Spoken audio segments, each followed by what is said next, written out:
हा आपणा सर्वांसाठीच एक अतिशय उपदेशात्मक असा श्लोक आहे. ज्याची बुद्धी आत्मसाक्षात्काराच्या मार्गावर स्थित आहे, म्हणजेच जो स्थितप्रज्ञ आहे. उदाहरणार्थ, परीक्षित महाराज हे एक राजा असूनही एक आत्मसाक्षात्कारी भक्त होते.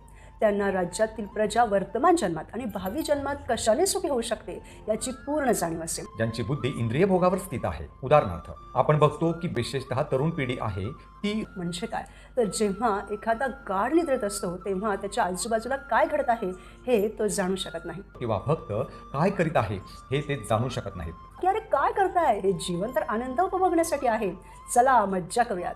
हा त्यांचा जीवनाकडे बघण्याचा मर्यादित दृष्टिकोन असतो. एका पादत्राणे बनवणाऱ्या कंपनीने त्याच्या एका सेल्समनला आफ्रिकेमध्ये पाठवले. विविध प्रकारची इंद्रिय सुखाची स्वप्ने पाहत असतो आणि त्याच्या निद्रावस्थेमध्ये त्याला कधी आनंद तर कधी दुःख वाटायला येते आणि इंद्रिय तृप्तीबाबत मात्र ते आसक्त असतात.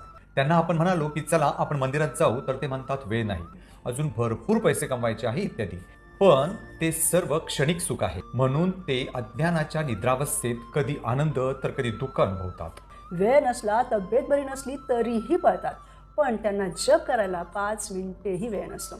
अभक्तांची इंद्रिय तृप्ती क्षणिक असते, तर भक्तांची इंद्रिय तृप्ती भगवंतांना तृप्त करण्यामध्ये असल्यामुळे शाश्वत असते. एकदा आमच्या दोघांच्या गुरु महाराजांचा एक शिष्य टीव्ही शोच्या मार्फत प्रसिद्ध झाला.